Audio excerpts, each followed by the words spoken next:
ꯃꯣꯏꯒꯤ ꯄꯣꯁ ꯃꯌꯥꯝꯗꯣ ꯁꯤꯌꯔ ꯇꯧꯔꯛꯄꯗꯣ ꯑꯗꯨꯗꯣ ꯀꯣꯃꯦꯟ ꯑꯩꯅ ꯑꯃ ꯎꯔꯝꯃꯦꯕꯀꯣ ꯋꯥꯠꯁ ꯗ ꯃꯤꯟꯁ ꯑꯣꯐ ꯁꯥꯃꯨ ꯍꯥꯏꯕ ꯑꯗꯨ ꯁꯥꯃꯨ ꯍꯥꯏꯔꯗꯤ ꯑꯩꯈꯣꯏ ꯃꯩꯇꯩꯂꯣꯟꯗ ꯍꯥꯏꯔꯒꯅ ꯇꯥꯏꯒꯔꯗꯣ ꯑꯣꯏꯗꯣꯏꯅꯦꯕ ꯑꯗꯣ ꯃꯣꯏꯅ ꯈꯪꯗꯕ ꯀꯣꯃꯦꯟꯗ ꯍꯪꯂꯛꯄꯗꯣ ꯁꯨꯝ ꯑꯩꯈꯣꯏ ꯑꯈꯪꯕꯁꯤꯡꯅ ꯍꯥꯏꯕꯤꯗꯣꯏꯅꯦꯕ ꯈꯪꯕꯤꯗꯣꯏꯅꯦꯕ ꯑꯗꯨꯇꯅ ꯆꯥꯎꯈꯠꯄ ꯄꯨꯔꯛꯇꯣꯏꯅꯦꯕ ꯑꯗꯨꯝ ꯌꯥꯝꯅ ꯁꯤ ꯊꯝꯖꯒꯦ ऑनलाइन मणिपुरी यूट्यूब चैनल से यंग मैम पुनमकू अमुक हन्ना तराम नोक्सरी अहमद यम मरुइब पाव माबजे थमजगे एक्सीडेंट थोकपगी पावनी ओइनाम बाजार मखा इरेंगबम हाइजलमदाइदा भेन AS 05J1267 असी ngasi nong ngalakpada accident thoktuna leiramle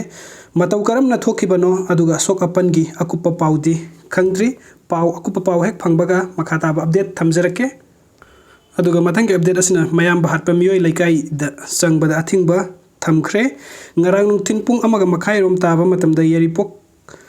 santidan bazar da MD Abzad Khan kawa mioi asina mahaki hek pukminaba mayam ba MD Husni Mubarakpu thangna thinduna hatkhre mayam babu thangna thinduna hatkiba MD Amzad Khan matam supagi oina khulda sanghandaba naba laukhre ngarang numidang pangthokiba laikai miyam gi oiba mifam amana mahaku matam supagi oina khulda sangdanabagi wari basi laukhibani hairi SYDO yaripok tulihan na mapung oiba thaudang lauduna yaripok tulihan gi akoibada leiriba क्लबसिंग अमदी मियामना सरुक यादुना पांगथोखिबा मिफम अदुदा MD अमजाद Khan बु खुलदा संगजफम पीदबा करिगुम संगजफम पिरमलबसु मियामना लौरकपा फफाता कुदेम मसाना पूजब अमदी मिसी असिगा मरी लेनना लैगांग लौखप फमथोकपा आइनगी ओइबा थबुक खुदकता लौखत पिनबा हाइजबा हाइनसु लेपनखि हाइरि अदुगा Matangi update असिना yum मई चाकपदा नुपी अमा यावख्रे ngasi ayu angan ba pung ahum lom tabada Churachandpur district ki Sangaikot